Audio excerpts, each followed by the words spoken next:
Hey guys, this is Pablo with Meditation Amsterdam. I'm recording this video in Tokyo, and this is probably going to be my last video recorded in Japan. I'm flying out the day after tomorrow. I wanted to do this one with regards to boundaries, which is a very popular topic nowadays, especially with all this topic about narcissism and the needs for healthy boundaries in our relationships and so on. And it's a pickle that has been playing in my mind for quite a while, which is, how is it that you should have, the people speak of so much of healthy boundaries, and how does that relate to the experience of boundlessness? Do these two not conflict with one another? I mean, you're building all these boundaries for yourself, and at the same time you want to sort of be one with everything and be completely happy-go-lucky, and how those two relate to each other. If you like the content and if you like these videos, do give me a like and subscribe to the channel. And without further ado, I'm going to dive right into it. Now, I don't have my whiteboard with me, so I created a little post-it size diagram that I'm going to use in order to explain this. Now, what you see here is it has two axes. It's very simple. So the over here on the vertical axis you have low and high. That refers to our level of mental integration, coherence, and the emotional relationship or neutrality or equanimity that we have towards a certain specific topic, right? So as opposed to talking about this in general, which I'll do later in the video, we can start by selecting one specific topic, which could be something very practical, such as your relationship to money or food, things that are very practical that help us to talk about boundaries. And then we will have in the horizontal axis no versus yes, and that refers to having no boundaries on that topic or no healthy boundaries versus having healthy boundaries on the topic. Now, the reason I've divided things that way is that as I best understand this topic now, it seems to follow a kind of progression, right? So part of the reason the question seems conflicting in our head is we are pinning these two things against one another as if they were on the same playing field and as if they were active at the same time, actually. But if we add the element of time to our model, then you see that what you are essentially going for is some sort of growth model that allows healthy boundaries and boundlessness to complement one another, as opposed to be these two things that are in conflict with one another.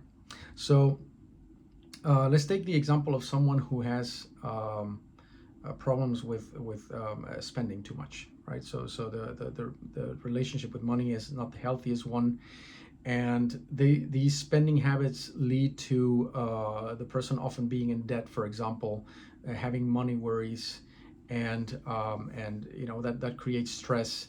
It probably lowers that person's self-esteem and their feeling of efficacy in the world. So so this is the clear example of someone who has at that particular point in time occupying this quadrant here, where their level of equanimity and mental integration on that topic is low, and they have no healthy boundaries. And so that's why I label this quadrant pain, right? So the first quadrant is you start off on any given topic with a low level of mental integration, no boundaries, and that creates the opposite of equanimity, right? The opposite of peace of mind and effectiveness in the world. So you're in pain. Now, so what I suggest is the best course of action in this particular quadrant is to move towards the quadrant where you do have healthy boundaries. Now, see that that's a horizontal move from here to here, and there is no move in the vertical yet, so your level of mental integration will continue to be low, right? Now, here's where the worry comes for those of us who also want to experience boundlessness, which is to say, um, what are the things to watch out for as you establish healthy boundaries in your life? There's so much talk about boundaries these days. It makes it sound like it's a like this silver bullet that solves everything, and it comes with no drawbacks, no limitations, and that is not true, right? So the thing to highlight here is um, there's a couple of things to watch out for. One of them being, when you establish boundaries, you need to be conscious of the fact that you are creating these mental limitations between you and the world, and there's going to be a tendency to identify with those limitations. They may even serve their purpose so well that you become completely identified with it. And so you become Mr. Boundaries, right? Miss or Mrs. Boundaries, telling people off, wagging your finger, becoming super opinionated about things, and forgetting that what you built for yourself was a scaffolding that is there to serve a purpose. That's something that you definitely want to keep in mind when you do this. The purpose that the boundaries are there to serve is to provide a container in which you sort of you create a kind of scaffolding around a structure that is weak at this point, right? So the mental structure is weak, so you create this scaffolding around it that is made off of external boundaries towards the world. So you are going to change the way in which you interact with the external world, so that the structure doesn't keep shaking and collapsing. In the case of the person with say gambling problems or spending problems, creating a quota for yourself and creating maybe a kind of circle of accountability towards maybe your spouse or whatever. You're going to establish these rules for yourself, and it's almost like a kind of self-parenting thing. Now, that is not only going to stop the bleeding in terms of solving the external problem, but it's very likely to down-regulate your nervous system in a way that allows you to then start to occupy that second quadrant over here, which I actually called work, right? So this is the important part. It's not only boundaries have the danger of you becoming identified with that boundary structure, but they also have the danger of you thinking that having those boundaries in place is the only thing that you have to do. It's a major part of what you have to do at that point, but since we also want to experience the boundless state eventually, it's not the only thing that you need to do.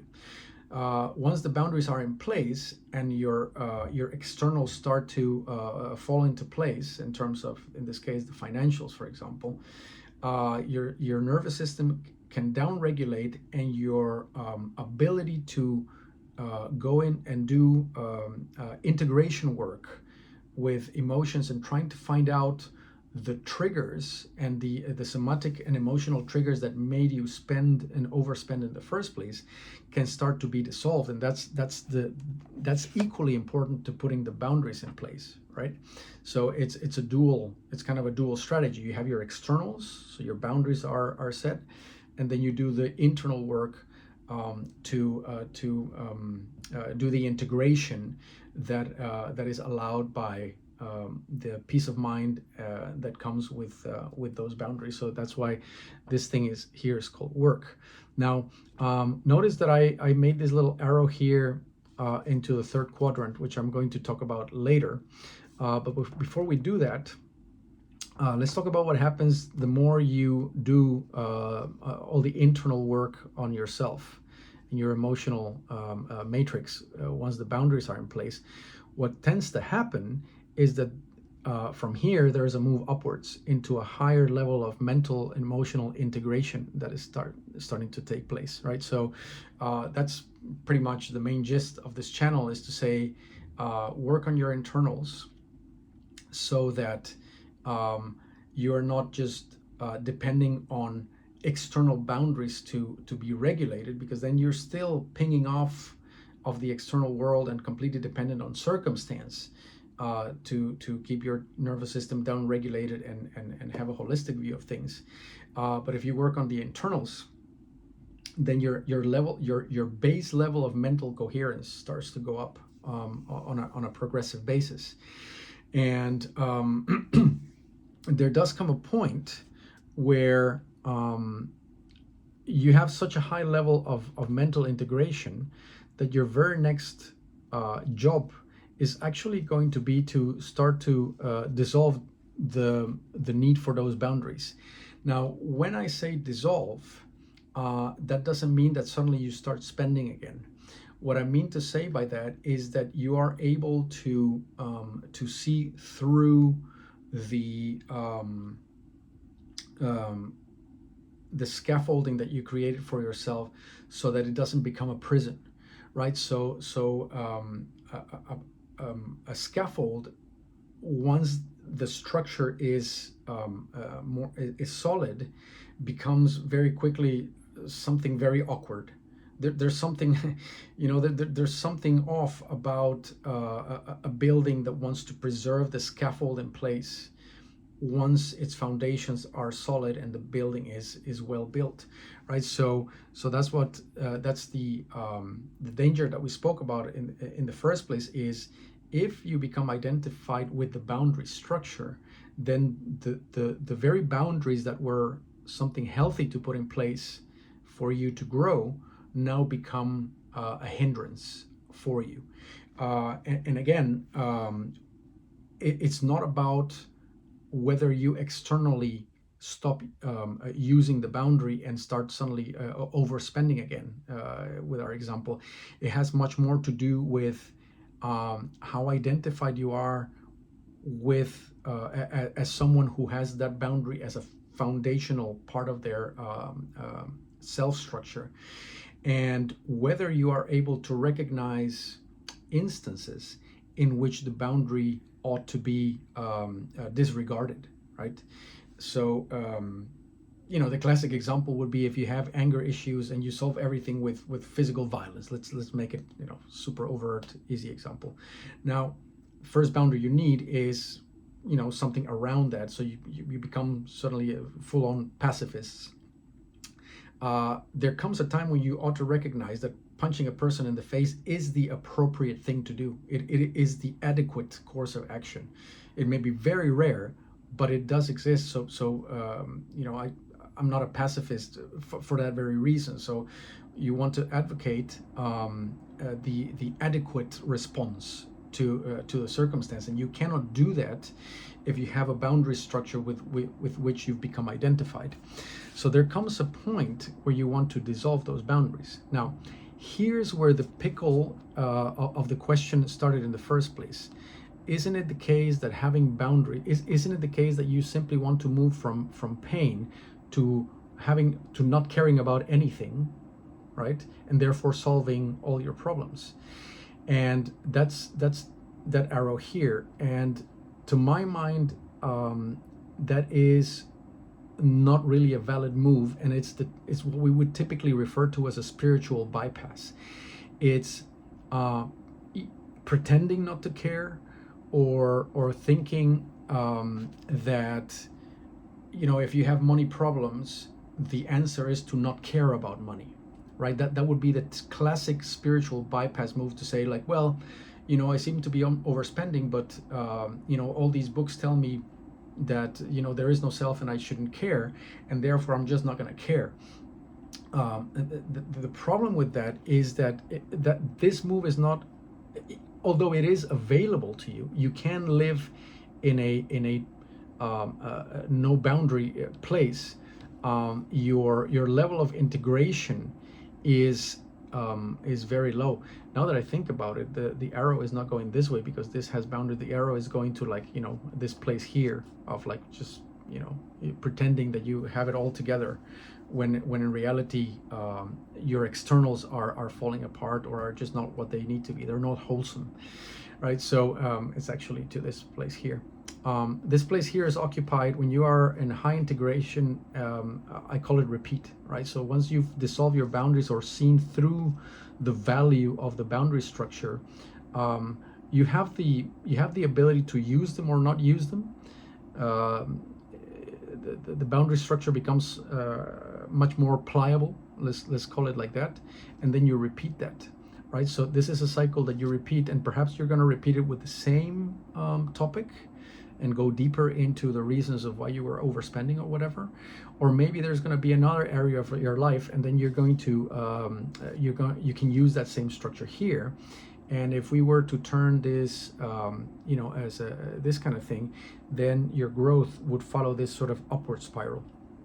Now, what's interesting is that the mind knows itself very well. I've spoken about how ego keeps you always in check, right? Because the ego is only active when your level of integration is low and when your level of reactivity is high, which is this over here.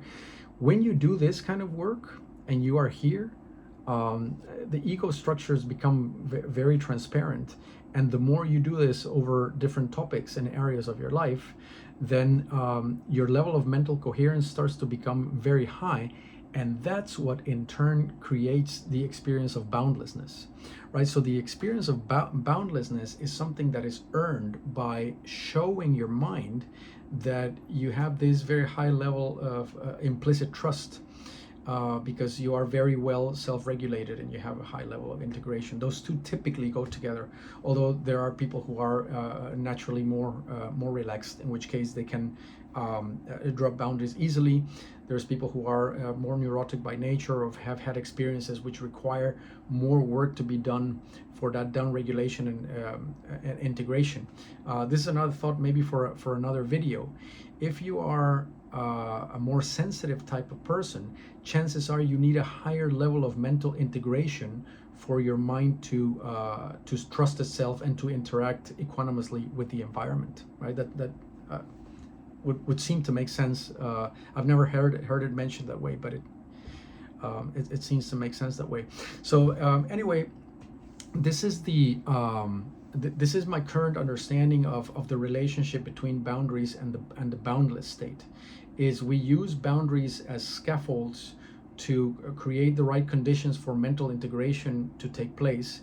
We do that work, and then we keep our relationship with those boundaries in check so that we don't become identified with the boundary structure.